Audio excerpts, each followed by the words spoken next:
Parole de Dieu quotidienne. Beaucoup de gens croient que comprendre et interpréter la Bible équivaut à trouver le vrai chemin. Mais est-ce vraiment si simple en réalité? Personne ne connaît la réalité de la Bible. Elle n'est rien de plus qu'un récit historique de l'œuvre de Dieu et un témoignage des deux étapes précédentes de son œuvre. Elle ne t'offre aucune compréhension des objectifs de l'œuvre de Dieu.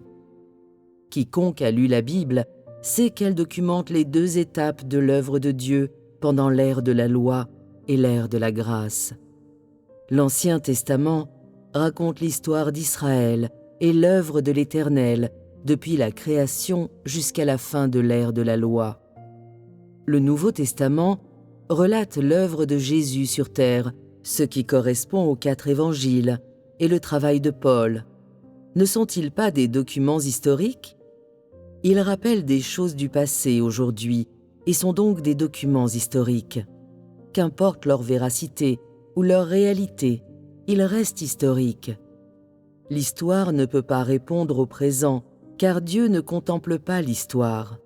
Ainsi, si tu comprends seulement la Bible et non l'œuvre que Dieu a l'intention d'accomplir aujourd'hui, et que tu crois en Dieu sans chercher l'œuvre du Saint-Esprit, alors tu ne comprends pas ce que chercher Dieu signifie.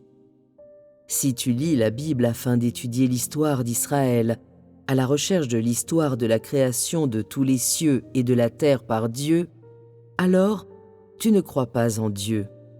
Or, aujourd'hui, puisque tu crois en Dieu et cherches la vie, puisque tu cherches à le connaître lui, et non des lettres et des doctrines mortes, puisque tu ne cherches pas à comprendre l'histoire, tu dois chercher la volonté de Dieu actuelle et la direction de l'œuvre du Saint-Esprit.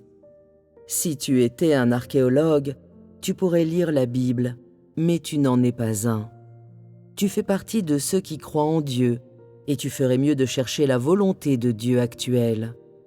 En lisant la Bible, dans le meilleur des cas, tu comprendras un peu l'histoire d'Israël. Tu connaîtras mieux la vie d'Abraham, de David et de Moïse. Tu découvriras comment ils vénéraient l'Éternel, comment l'Éternel brûlait ceux qui s'opposaient à lui, et comment il a parlé aux gens de cette ère. Tu découvriras seulement l'œuvre de Dieu passée. Les récits de la Bible relatent la façon dont le peuple d'Israël vénérait Dieu à l'origine et vivait sous la direction de l'Éternel.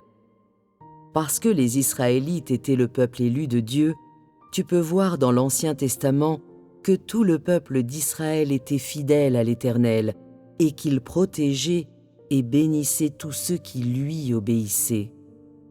Tu peux apprendre que, lorsque Dieu œuvrait en Israël, il était rempli de miséricorde et d'amour, qu'il était aussi possédé par un feu dévorant et que tous les Israélites, du plus petit au plus puissant, vénéraient l'Éternel. Ainsi, tout le pays était béni par Dieu. Telle est l'histoire d'Israël racontée dans l'Ancien Testament.